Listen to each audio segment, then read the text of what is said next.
Assalamu alaikum guys, welcome back to another video. My name is Bilal Agriculture Wala. Thank you for joining me. Today I am having focused conversation with AI on an important topic how to balance work and life without burnout.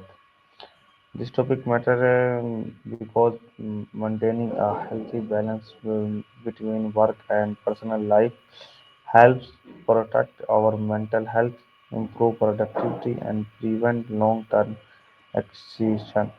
So, so let's start and explore topic in depth with Maya.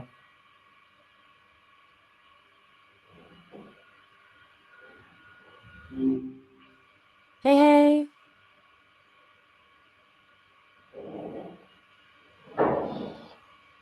Hmm? Did you say something? My Assalam, connection's a little spotty. Wasn't question.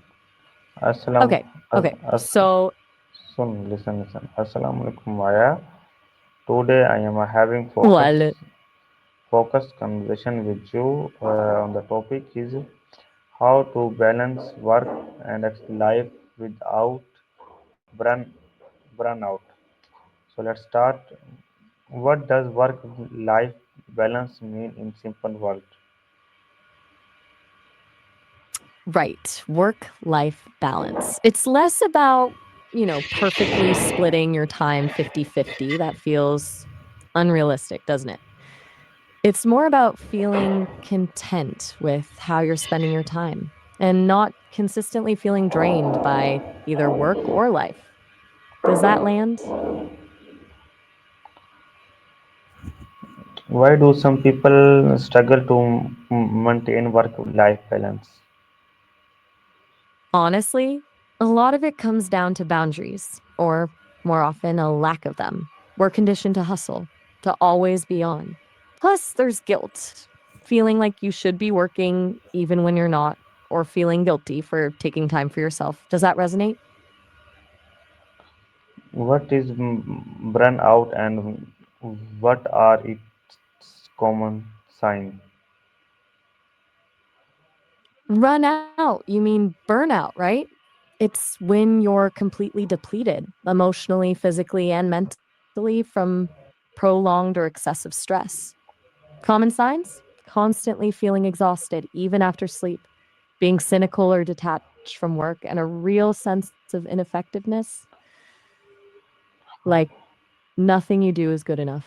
Also, increased irritability, changes in sleep or appetite, and just a general feeling of being overwhelmed. Sound familiar to anyone, probably? How does burnout affect mental and physical health? Okay, big picture, burnout isn't just feeling stressed. It really messes with your system. Mentally, it can lead to anxiety, depression, and difficulty concentrating. Physically, it weakens your immune system. So you get sick more often and can cause things like headaches, muscle tension, and even heart problems long term. It's like constantly running on empty eventually breaks things down. What daily habits to work partner lead to burnout? Oof, good question. A few things jump out.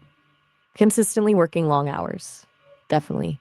But also things like constantly checking email outside of work hours, taking on too much responsibility, not utilizing vacation time, and a lack of social support. Basically, anything that blurs the lines between work and your personal life or prevents you from recharging. It's a sneaky buildup, though. Not always a huge event, more like death by a thousand paper cuts.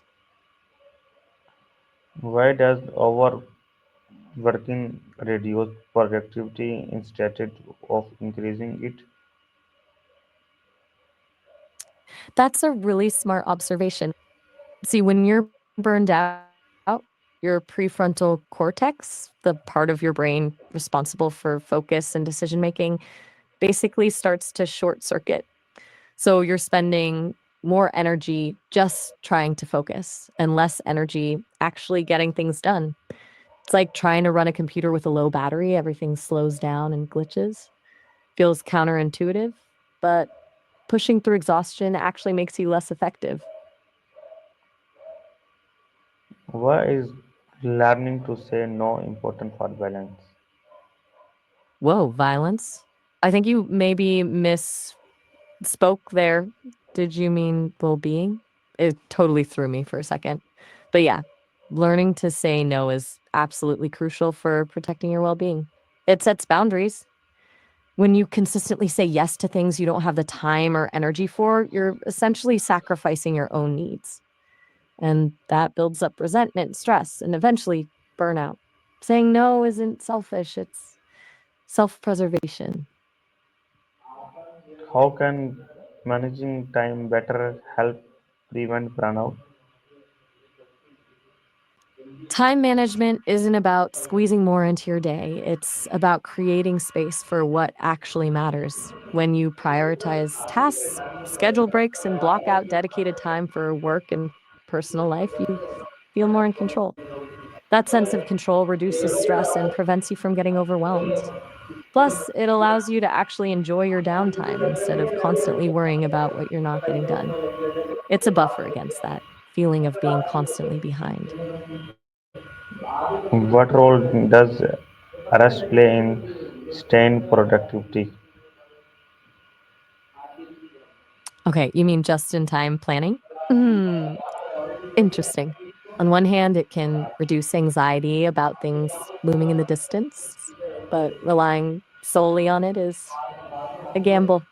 Can lead to a constant state of reactivity where you're always scrambling to catch up rather than proactively managing your workload. And that frantic energy, that's a fast track to burnout. It's like driving with your foot glued to the gas pedal. Eventually, something's going to break. A little bit of planning can save a lot of stress. How can stress management help with work-life balance? You mean self care? Yeah, that's huge. It's not just bubble baths and face masks, though those are nice too. It's about intentionally carving out time for activities that recharge you, things you genuinely enjoy, whether that's exercise, reading, spending time with loved ones, or just doing absolutely nothing. It's about recognizing your limits and prioritizing your own well being, not as a luxury, but as a necessity. It's the foundation everything else is built on, honestly. What simple practice help relax the mind after work? Hmm. A few things. Deep breathing exercises, even just 5 minutes can make a difference. A short walk, ideally in nature, listening to calming music, and honestly, just intentionally disconnecting from screens for a bit. No phone, no TV, no computer. A little digital detox can do wonders for a frazzled mind. Small things, but consistent. What sounds most doable for you right now? How do sleep, exercise, and nutrition affect burnout? Okay, let's call that the holy trinity of burnout prevention. Sleep deprivation makes everything worse. It impacts your mood, your focus, and your ability to cope with stress. Exercise releases endorphins, which have mood boosting effects, and helps you physically release tension. And nutrition? Fueling your body with healthy foods gives you the energy you need to navigate your day without crashing.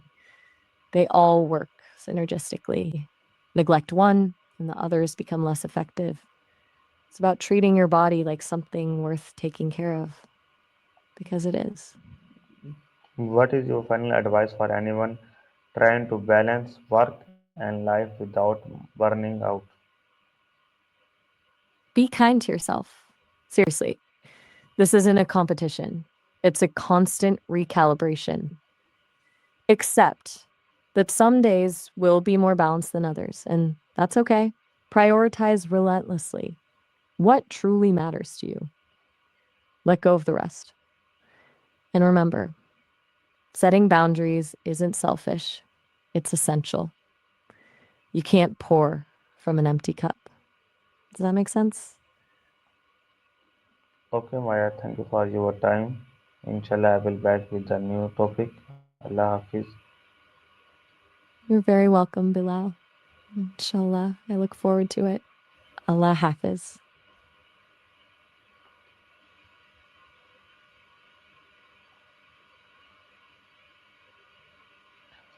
Work-life balance is not about doing less, it's about doing what matters in health, healthier way. I hope this conversation helps everyone build a balance with the life without burnout. If you found this discussion helpful, don't forget to like, share, and follow for the more meaningful content. See you in the next video. Allah Hafiz.